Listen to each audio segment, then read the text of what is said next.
Ok, y siguiendo con la historia, esta registra muchos interesantes episodios de la conquista que los mencionamos en el video original y que ahora lo vamos a ampliar.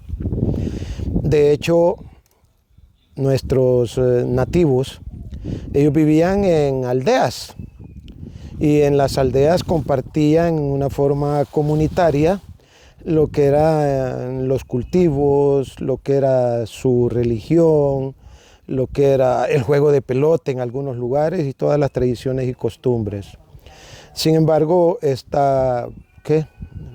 ritmo de vida se vio trastocado obviamente por la llegada de los conquistadores, que como tal en un momento dado tuvieron que hacer uso de la fuerza, y por la fuerza misma, además de la conquista material y dominio de los territorios, obviamente influyeron en la cuestión del cambio de vida, porque ahora ya no eran independientes y tenían que trabajar para ellos, porque se establecieron los grandes latifundios a través de lo que eran las fincas y las haciendas. Había por decreto real, había una... Pero cuando ellos vinieron no habían fincas. Específicamente. Lo que sucedió es de que cuando se dieron cuenta que se habían descubierto nuevos territorios y que había que colonizarlo, entonces muchas personas emigraron porque vieron la oportunidad y vieron la riqueza que había en todo el continente americano, ¿no? Entonces, y específicamente acá, parte de la riqueza eran nuestros productos principales, como era el añil, que es un tinte, un colorante de origen vegetal, como era el bálsamo, utilizado para hacer medicamentos y perfumes, velas y otras cosas, pero también, además del añil, además del bálsamo, también se exportaban otros productos que eran muy preciados en la corona española. Se me está escapando uno, dijimos añil, dijimos bálsamo, el cacao, que por cierto hoy en el país se ha revitalizado nuevamente la producción de cacao y se está exportando mucho. Esos eran los principales productos de exportación. La conquista no se dio de la noche a la mañana, si bien vienen, ingresan 1523, 1524 y toda esa época, el 25, 26, 27, 28 hasta el 1530 y algo, es que hay bastantes combates o bastante resistencia y se logra establecer, ya por así decir, un control. Originalmente se hablaba que la conquista, que San Salvador había sido edificado como capital en 1525, pero estudios más recientes y al recapitular lo de los historiadores, resulta que la ciudad como tal se establece originalmente en el sitio La Bermuda, camino a Suchitoto, pero que debido a condiciones climáticas, principalmente a calor, a mucha actividad eléctrica, mucha tormenta eléctrica y también a dificultades con el abastecimiento de agua, nuevamente ya había una pequeña aldea en lo que es ahora San Salvador, pero La Bermuda o Ciudad Vieja conocida, se suponía que se iba a ser el centro neurálgico del nuevo estado que se estaban consolidando los españoles. Sin embargo, emigraron de nuevo hacia San Salvador. Y esto es en 1534. 1534. Entre el 34 y el 39 se terminan de establecer, logran hacer la conquista y comienza ya la época colonial. Las autoridades en ese tiempo eran básicamente los alcaldes y nosotros dependíamos de la Capitanía General de Guatemala. Allá estaba el gobierno central. Otro aspecto que no abordamos en el video original es que así como ingresaron estos conquistadores por la zona proveniente del norte, también otro grupo de conquistadores españoles ingresaron por el lado del Golfo de Fonseca. Y ellos fueron los que fundaron ahí en la zona de la Unión, entrando por ese sector. También llegaron hasta la bahía de Jiquilisco, por eso la bahía de Sirigualtique es el nombre original de Jiquilisco.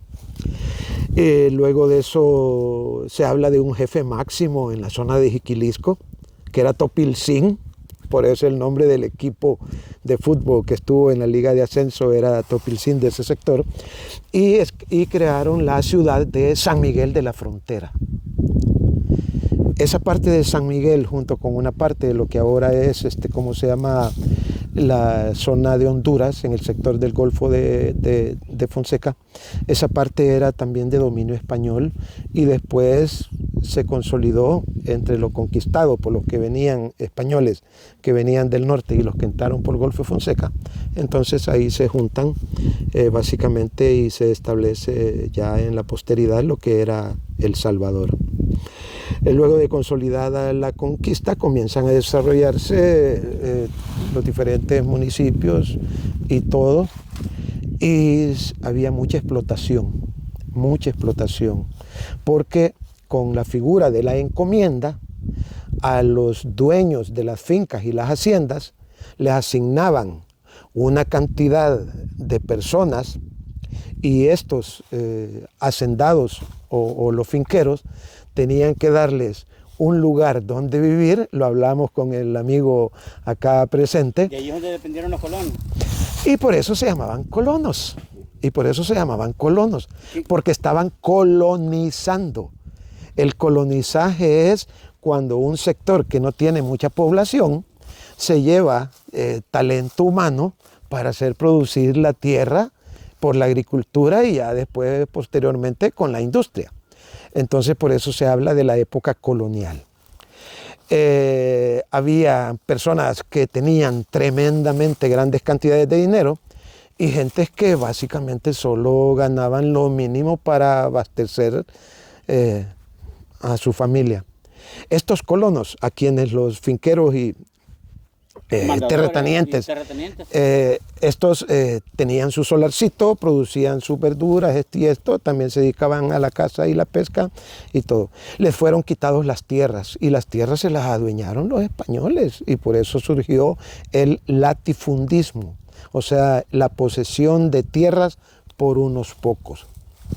Esto fue exacerbando el ánimo de algunas personas, y como es eso, pues si las tierras eran nuestras, aquí hemos nacido, le pertenecieron a nuestros ancestros, a nuestros abuelos, y hoy vienen unos extraños y nos lo quitan a huevo y todavía nos maltratan y todo lo otro. ¿Por eso hay que pelear? Bueno, porque el maltrato llegaba a tal forma que si alguno desobedecía o algo, era sometido a castigos físicos. Estar con un palo acá amarrado, no crucificado, pero estar ahí y todo aguantando los rayos del sol. Era un delito gritar por sus propias tierras. Exactamente, era eso. Tanto así que surge la figura de Anastasio Aquino, que era un nativo originario de la zona de la... fue como... estamos hablando ya de Anastasio con el otro indio también, son de la misma época.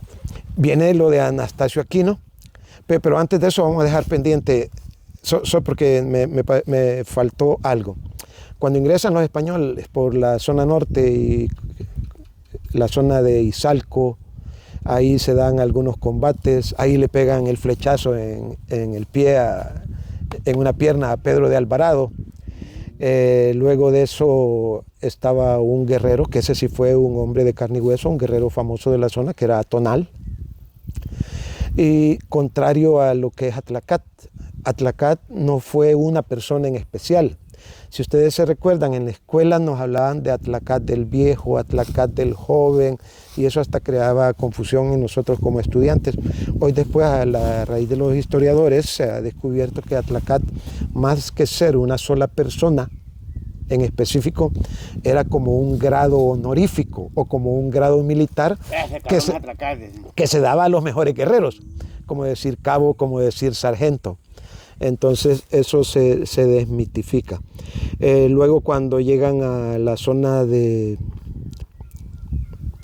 el Valle de Zapotitán, ese era el nombre original del sector que ahora se conoce como se llama ahí por donde está el cuartel de caballería, O sea, ¿qué significa que cuando está el indio Atlacat es porque le daban lo del Atlacat por agarrido, por guerrero, por... Esa es otra cuestión de la mitología, porque sí es un tributo, es un reconocimiento, es un título a aquellas personas que eran valientes guerreros, digamos así, o buenos para los cubos, para darse pie. Sin embargo, si nosotros vemos todas las estatuas, esfinges o hasta recreaciones gráficas de Atlacat, más parece un indio de los de Norteamérica, porque nuestros nativos no se vestían así. Nuestros nativos hacían sus tejidos de manta. De manta. Una camisa así con manga y todo, que le llamaban cotón, y calzones. Y las mujeres refajadas. Originalmente no usaban prenda de vestir en la zona superior, andaban con el pecho no habrá sido más desnudo. antes eso, ¿no? Exactamente, ya con la venida de los españoles ya se copiaron, también se trajeron las modas. Ok, luego de conquistada el país y llegada a la zona de la colonia y de la explotación, si mal no recuerdo, en 1832, y hoy volvemos al tema de Anastasio Aquino, él tenía un hermano y trabajaban ahí en la zona de Zacatecoluca. Pues al hermano lo castigaron y lo tenían engrilletado ahí bajo el sol y lo habían, ¿cómo se llama?, los azotaban. Se metió, y quien los estaba azotando era un mandador, y los mandadores eran nativos propios que se habían ganado la confianza del patrón, o el patrón los ocupaba para que oprimiera. Exactamente. Entonces, al parecer lo estaban azotando y Anastasio Aquino intervino, le paró la mano y hablan hasta que le dio pija. Inmediatamente, y lo rescató, lo salvó, pero inmediatamente se tenían que dar a la fuga.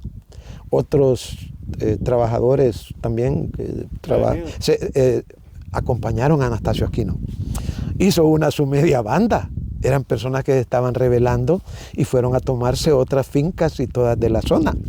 Es más, dice, y no es leyenda, es un hecho histórico real, de que en la zona donde está San Juan Nonualco, Santiago Nonualco, San Pedro Nonualco, el que se movía por todas esas partes de los Nonualcos. Exactamente, y que se refugiaba en un cerro, en los cerros esos y todo, ¿no?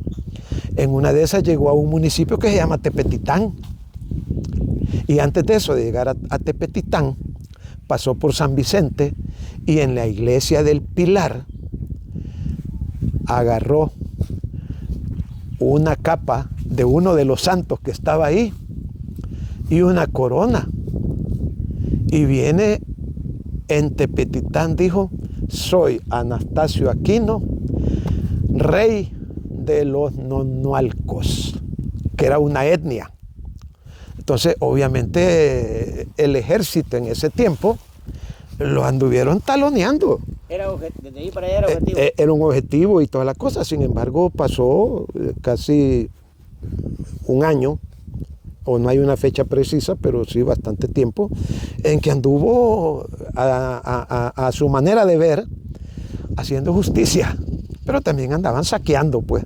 O iban y se tomaban las fincas o incitaban a la revolución. Hablan de que es la primera revolución que se dio.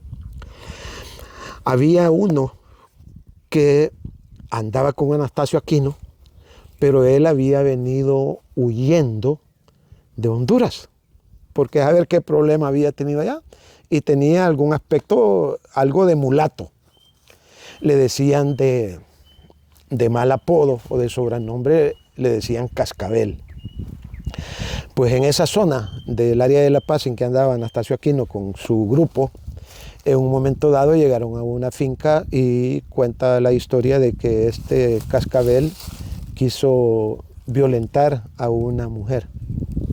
Vino a Anastasio Aquino, la defendió y que se agarraron, hablan que hasta machetazos, pero que Anastasio Aquino lo taleguió. Lo puso en su lugar. Pues, pero después